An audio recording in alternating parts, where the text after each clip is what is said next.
Welcome on our day 9th, studying the Bhagavad Gita for 21 days. Um, Yesterday we learned about the third and final main ingredient. If you want to say it in that way, the third principle that Krishna suggests we undertake in order to live a purposeful life, which is yajna, sacred action. So let us explore how we can engage with this a bit deeper today. It is a very important ingredient, and most of the Bhagavad Gita translations has it translated as um, fire ceremony. So even when I try to bring in a little bit different variation of the translation and I put it in Google, Yajna, came up as fire ceremony. So it is something outside of ourselves. So if you have a translation like that, again, it's really difficult to relate to it and really difficult to understand what is this whole thing about. So let's see, how did we get here? Just a real quick recap. Hopefully it's helpful for you to put it all together, and when you need it, you can just pull it up and know the steps to take. So here is our Krishna and Arjuna, where Arjuna is having a crisis of dharma, very important word, suggested to keep the Sanskrit word, but the translation that we use in here for that, he doesn't know what is the right action to take. When he realizes that he has to fight against a part of himself that is represented by his cousins, teachers, grandfathers, they are symbolizing a part in us that harbors lower emotions, such as revenge, jealousy, and pride, and the likes of it. So the soldiers on this opposing side from Arjuna serve Duryodhana, the captain of the opposite side of the army, out of personal ambition. So they represent the sides of ourselves that is feeling insecure, that it's not understanding that we are the part of that part and particle of the divine, and stuck in a conditioned level or conditioned pattern. That is the right word to say. So dharma is concerned with what is the right action, which is not easy to determine as it has different levels. But if one becomes the right actor, all actions are right. So this is a very dangerous concept, because someone can say, I'm the right actor, and start killing others, right?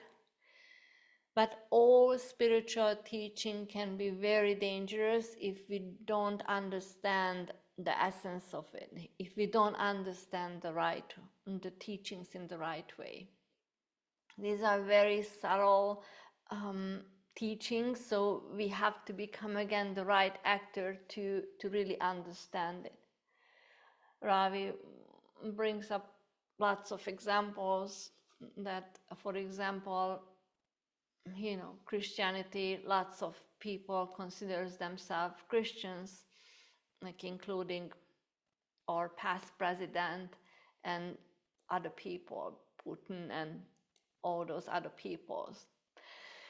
Well, Another example that he brings up takes place about who is the right actor. Like imagine this takes place in a battlefield where Mohammed is about to slay his enemy. This is his dharma. He is the right actor and he's ready to fulfill his dharma. And the enemy that is in front of him spits him in the face. And Muhammad finds himself angry at his enemy and cannot kill him anymore, as he stopped being the right actor when he got consumed by anger. So this is a different example. Hopefully it's helpful for you. So in order for Arjuna to become a right actor, Krishna teaches him yoga, and the yoga is the kind of yoga that we have transformed him to become the right actor. And know the one thing that he needs to be done, just like Jesus and Buddha, they knew the one thing that they needed to do.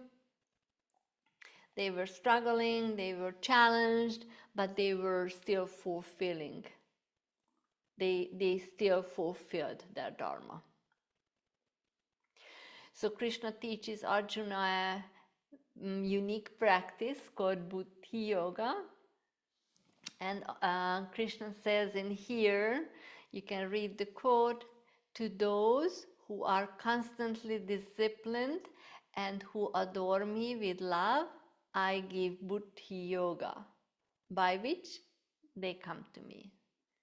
Again, not this blue person Krishna, but we come back to our deepest depth where we came from. And Buddhi is the integration of various aspects in ourselves, as well as then integrating with something above ourselves. So integrating the two sides that are on the two sides of the army, finding the right place of the two sides. Remember, the ego is even needed because it has some force behind it, but we don't need the ego in the driver's seat, but in the back seat. So we have force behind us, and integrating all these aspects of ourselves, becoming aware of what do we lack of and what do we need. By doing this, we're ready to connect with something above ourselves or deeper within ourselves. So Dharma requires yoga, but yoga cannot be accomplished without yajna. So as we explored, yajna means to make something we do a sacred act.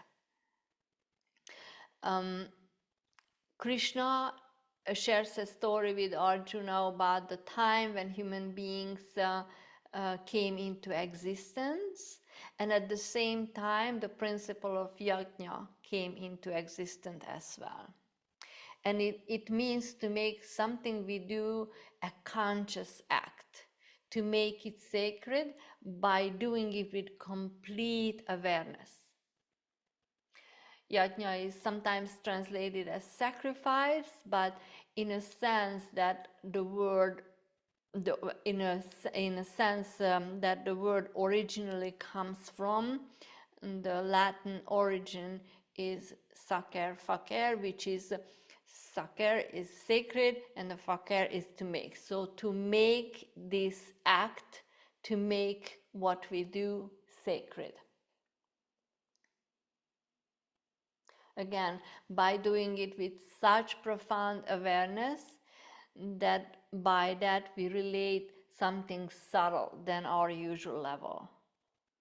Nothing can be sacred until it relates us to a level higher than our usual level.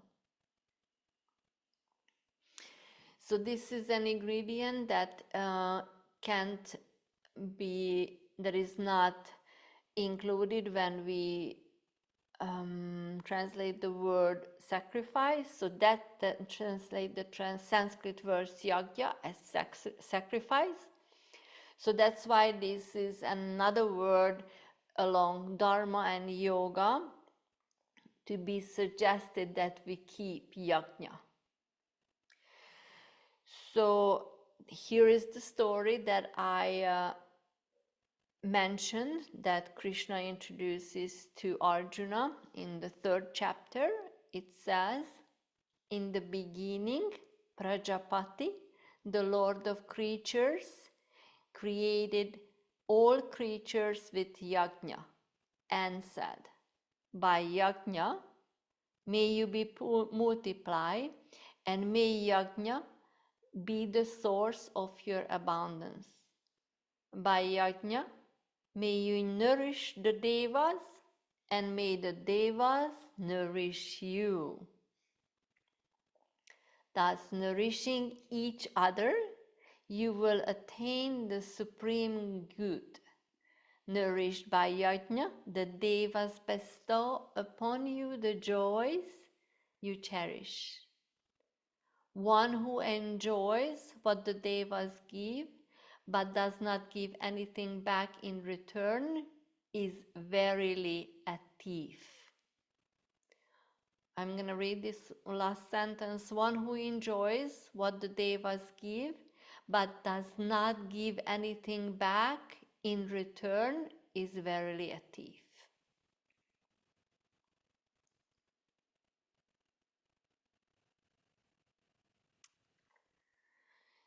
So I wanted to read one more bits from regarding this, like addition to this. In the Rig Veda also continues with the same theme about being a thief. So when it says, when a man is born, whoever he may be, there is born simultaneously a death to the devas, to the sages, to the ancestors, and to man. So basically, when we were born, we created a death to the devas, to the sages, to the ancestors, and to the man, to our parents.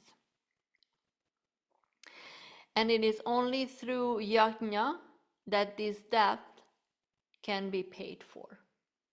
So just another way to emphasize on how important this is.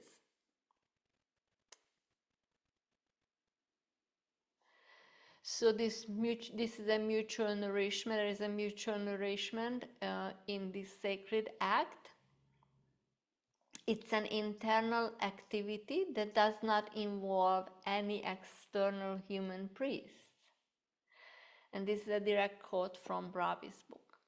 It is an activity that recognizes the collaboration between a deva, a subtle level of existence outside as well as inside of us, and the human being. So it is an activity that recognizes the collaboration between the deva and the human being. And remember, this is outside as well as inside of us, like connecting with the higher and the deeper. It signifies the process of exchange between levels of existence in mutual nourishment. And of course, the greatest force of mutual nourishment is that of love. There can be no practice of love without sacrifice. There can be no practice of love without sacrifice. We sacrifice a lot when we love. Is that correct? So yajna is psychologically a symbol of cosmic and individual activity, becoming self-conscious, enlightened, and aware of its goal. So once again, we are here to be an instrument to serve something above us. And if we don't do this, our human life is wasted, as Madame de Salzman quote refers to. But we fulfill this call if we becoming self-conscious, enlightened, and aware of this goal, our purpose. So let's again go back and do a little practice. So sit up nice and tall and snuggle into your seat.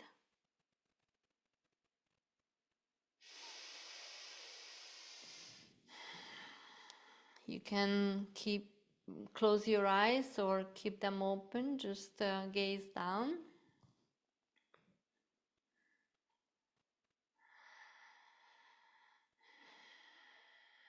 And once you became settled, just sense your breath.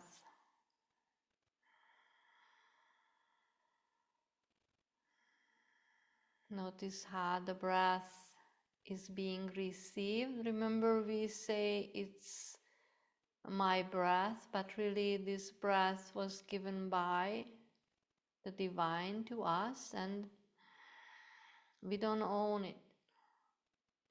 It's gonna be taken away from us once we're done with this body. So feel the breath is entering into you, given to you. Take it in and then give it back. Not pausing the breath, not interfering the breath, just become aware of the breath. And this word that we use, the breath, is not really conveying all the aspects of this energy that we're taking in with the inhalation and giving back with the exhalation. But the Chinese word qi and the Sanskrit word prana still carries more of a meaning of life force, where we take in alchemical particles as well as physical particles when we receive our breath.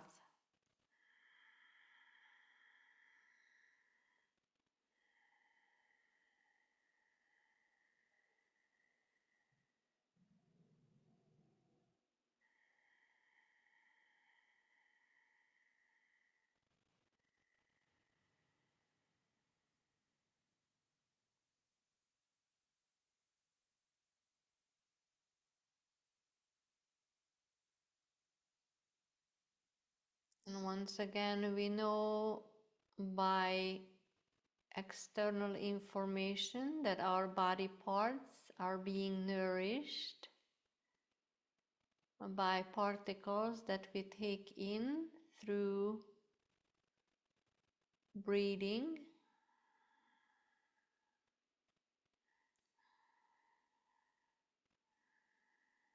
And there is the level of mind, the manas, the analytical mind is involved when we take in information. So with that mind, just think about your right leg and take a note of it, how you relate to your right leg in this sense, on this level.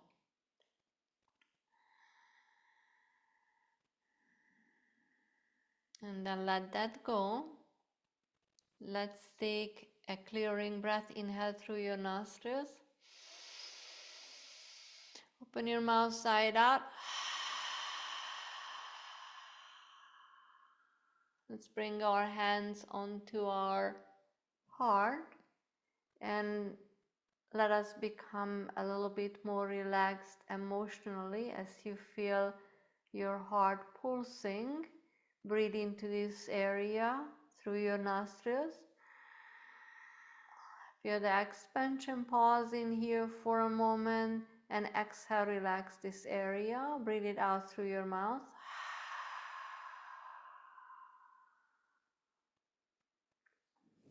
And then let us bring our hands up to our head and feel your head space and breathing higher where your hands placed on your head. Just breathe into this area that you're holding through your nostrils and open your mouth side out through your mouth and allow the head space to soften and relax. And with that, release your hands once again. Just let them rest wherever they want to rest. Being relaxed, becoming relaxed on the emotional and the mental level, it's very important. This is one ingredient, one aspect how we can become receptive to these very subtle energies, these alchemical particles that nourish our body, parts, our body and the parts of it. Now the contribution is finding the right alignment, straight spine, head up, nice and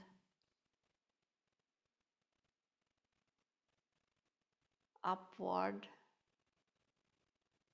position, but not rigidly.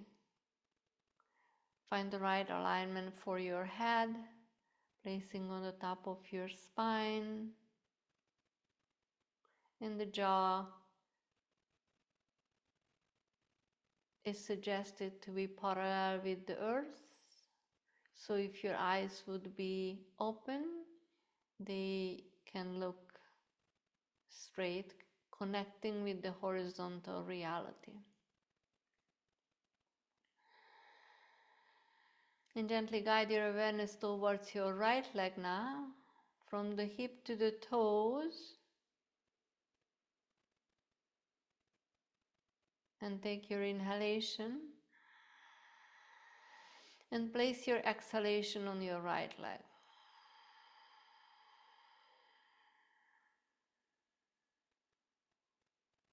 And then pretend you can breathe into your whole entire right leg from your hip to your toes.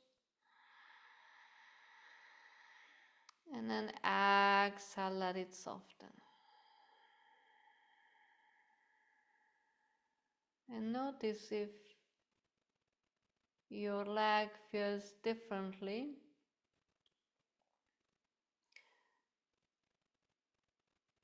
Perhaps you can feel a little tingling,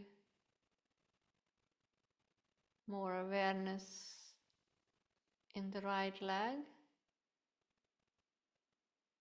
It's not just a wooden leg, it's alive. See if you can relate to this right leg differently now compared to when you were just thinking about it from the level of the manas, the analytical mind. Take one more breath into this right leg, sensing it, feeling it from the hip to the toes, and exhale as well. Let's move to our left leg. Breathe in to the left hip to the toes.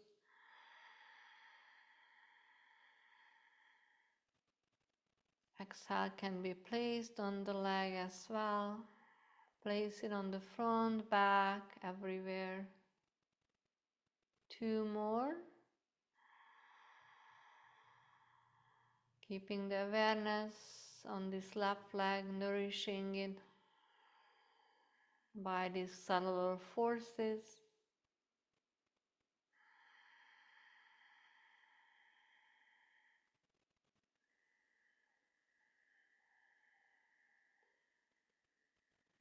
Let's move into the pelvic area. Let's take just a couple of breaths into the pelvic area, front and back, inside. Considering that the breath is more than just the air that we're breathing in, with awareness we can guide the alchemical particles towards this pelvic area.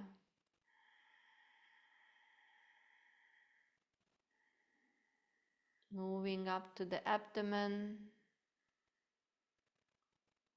It's a bit easier to feel the breath here because it is really moving on a physical level too. It's coming together more with the subtler level.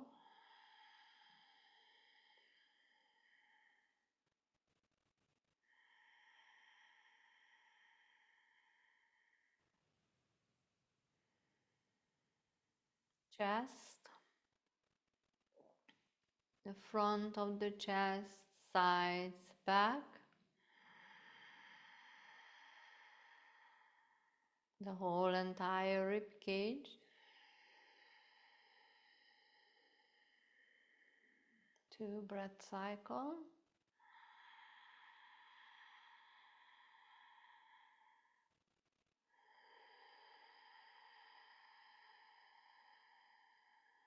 Right arm from the right shoulder to the fingertips.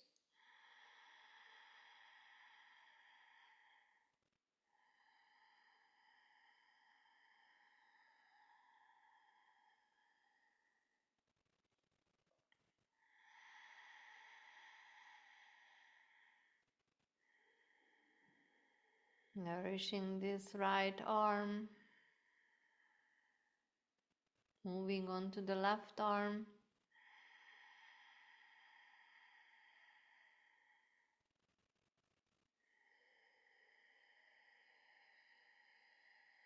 From the shoulders to the fingertips,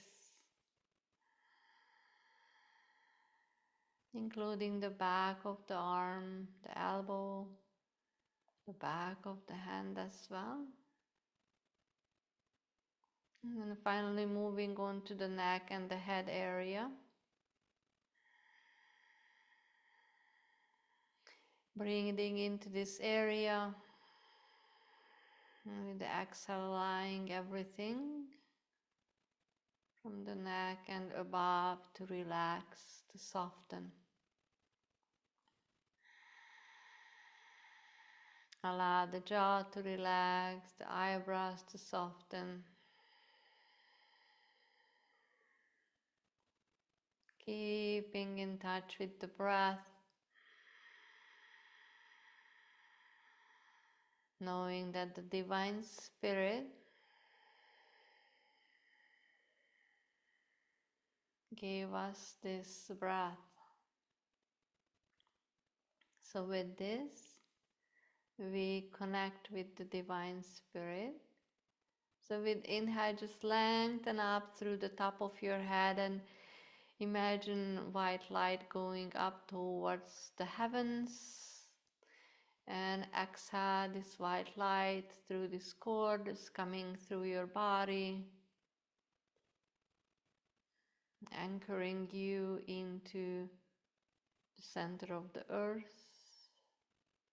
With the inhale, you bring the energy from the center of the earth through your body, being an instrument up towards the heavens. And exhale back into the top of your head through the body into the earth. Once again, from the earth up through the body into the heavens. And at this time, just allow this light to shower your whole entire body. From outside, soak it in. And as you soak in this light, Allow your whole entire body to even relax a little bit more.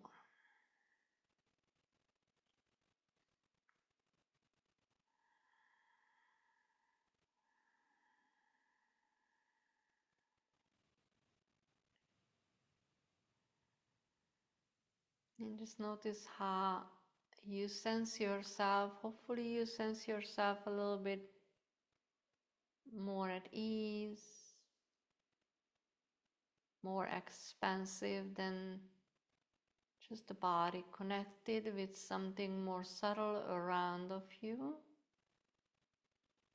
as well as inside of you.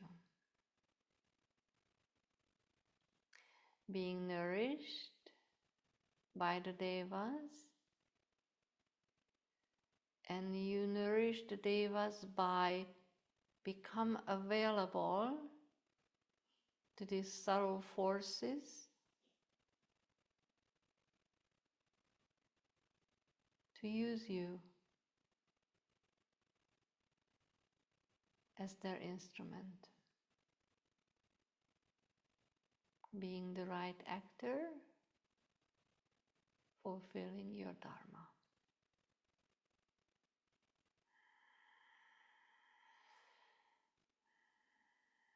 Please stay as long as you wish.